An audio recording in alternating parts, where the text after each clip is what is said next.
Very good evening all of you. स्वागत है इस वेरी इंपॉर्टेंट सेशन में। आज हम लोग करने वाले हैं 28 अक्टूबर 2024 के करंट अफेयर्स। इस सेशन में हम लोग गवर्नमेंट एग्ज़ाम्स जिनमें भी करंट अफेयर के क्वेश्चन पूछे जाते हैं तो किस तरीके के क्वेश्चन किस टॉपिक से आते हैं उन सारे टॉपिक्स को हम एनालाइज करेंगे। तो देखते हैं आज पहली न्यूज़ हमारी क्या है। सेल प्रतिष्ठित SHRM HR उत्कृष्टता पुरस्कार से सम्मानित। ये बहुत ही हॉट न्यूज है आज के टाइम की, लगातार हम इसे पढ़ते आ रहे हैं। Steel authority of India limited को नई दिल्ली में आयोजित SHRM इंडिया वार्षिक सम्मेलन 2024 में समावेश, समानता और विविधता में उत्कृष्टता और डिस्ट्रीब्यूटेड वर्कफोर्स प्रबंधन में उत्कृष्टता श्रेणियों में HR उत्कृष्टता पुरस्कारों से सम्मानित किया गया। ये पुरस्कार सेल की देश भर में फैली इकाइयों में समावेशी विकास के लिए मानव संसाधन प्रणालियों और पहलों का प्रमाण है। दूसरी जो न्यूज है वो है वियतनाम के नए राष्ट्रपति चुने गए हैं लुओंग कुओंग।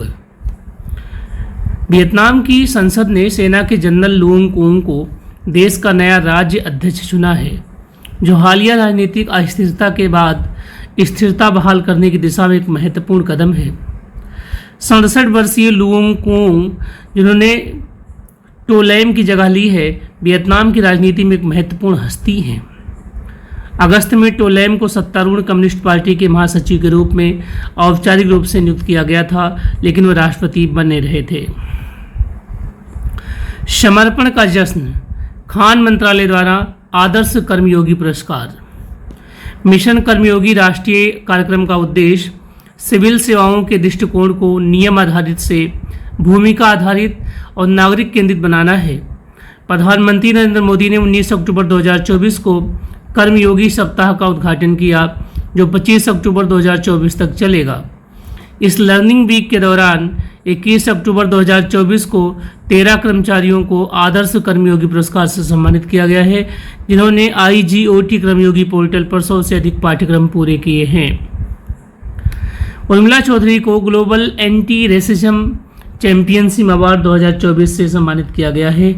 नेपाल की सामाजिक कार्यकर्ता उर्मिला चौधरी को global anti racism championship award 2024 से सम्मानित किया गया है, जो अमेरिका के विदेश मंत्री एंटनी ब्लिंकन द्वारा वाशिंगटन DC के स्टेट डिपार्टमेंट में आयोजित एक समारोह में प्रस्तुत किया गया। इस सम्मान समारोह में विभिन्न देशों के 6 सामाजिक कार्यकर्ताओं को उनके नस्लवाद विरोधी और सामाजिक सुधार प्रयासों के लिए सम्मानित किया गया है। न्यायमूर्ति संजीव खन्ना भारत के 91वें मुख्य न्यायाधीश नियुक्त हुए हैं। न्यायमूर्ति संजीव खन्ना को भारत के 91वें मुख्य न्यायाधीश के रूप में नियुक्त किया गया है, जिनका शपथ ग्रहण समारोह 11 नवंबर 2024 को होगा। उनकी नियुक्ति वर्तमान CJI DY चंद्रचूड़ की सिफारिश पर राष्ट्रपति द्रौपदी मुर्मू द्वारा की गई। वह 13 मई 2025 तक इस पद पर कार्य करेंगे, जिसमें उनका कार्यकाल लगभग 183 दिनों का होगा। अंतर्राष्ट्रीय बौनापन जागरूकता दिवस 2024। अंतर्राष्ट्रीय बौनेपन जागरूकता दिवस हर साल 25 अक्टूबर को मनाया जाता है, जो छोटे कद के लोगों के जीवन और उनकी चुनौतियों पर ध्यान केंद्रित करता है। इस दिवस का उद्देश्य अचोंड्रोप्लासिया जैसी स्थितियों के प्रति जागरूकता बढ़ाना, रूढ़ियों को तोड़ना और समाज में समावेशिता को प्रोत्साहित करना है। इस दिन का इतिहास 2012 से शुरू होता है। बहुत इंपॉर्टेंट न्यूज है, चूँकि ये हेल्थ से रिलेटेड है। भारतीय टीम की पूर्व कप्तान रानी रामपाल ने संन्यास की घोषणा की है। भारतीय हॉकी महिला टीम की पूर्व कप्तान रानी रामपाल ने 24 अक्टूबर 2024 को अपने 16 साल के करियर से संन्यास की घोषणा की है, जिसमें उन्होंने 254 अंतर्राष्ट्रीय मैच खेले हैं और 120 गोल किए हैं। भारतीय हॉकी की रानी के नाम से मशहूर रानी ने हरियाणा के शाहबाद में विनम्र पृष्ठभूमि से अपने सफर की शुरुआत की। ICC विश्व टेस्ट चैंपियनशिप के इतिहास में सर्वाधिक विकेट लेने वाले गेंदबाज बने अश्विन।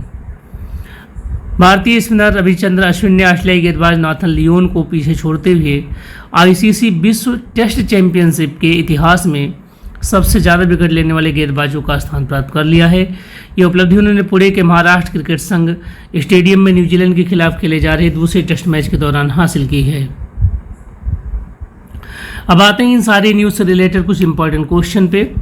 अक्टूबर 2024 में जेपी मॉर्गन चेस इंडिया के नए सीईओ के रूप में किसे नियुक्त किया गया है? प्रणव चावड़ा को।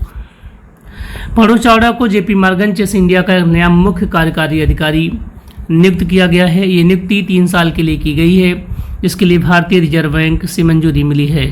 चावड़ा जिससे पहले अमेरिका में जेपी मॉर्गन की वाणिज्यिक बैंकिंग इकाई के प्रमुख थे और उनके पास 20 वर्षों का बैंकिंग अनुभव है। हाल ही में किस पूर्व भारतीय महिला हॉकी कप्तान ने अक्टूबर 2024 में अपने 16 साल के करियर के बाद संन्यास की घोषणा की है? रानी रामपाल ने। अक्टूबर 2024 में आईसीसी विश्व टेस्ट चैंपियनशिप के इतिहास में अग्रणी विकेट लेने वाले गेंदबाज कौन बन गए हैं? रविचंद्रन अश्विन।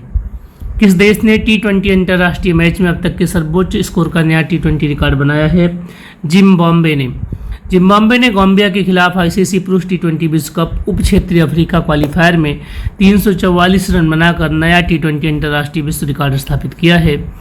इस रिकॉर्ड ने नेपाल द्वारा 2023 में हांगजो एशियाई खेलों में मंगोलिया के खिलाफ बनाए गए 314 रन के पिछले बेंचमार्क को पीछे छोड़ दिया है।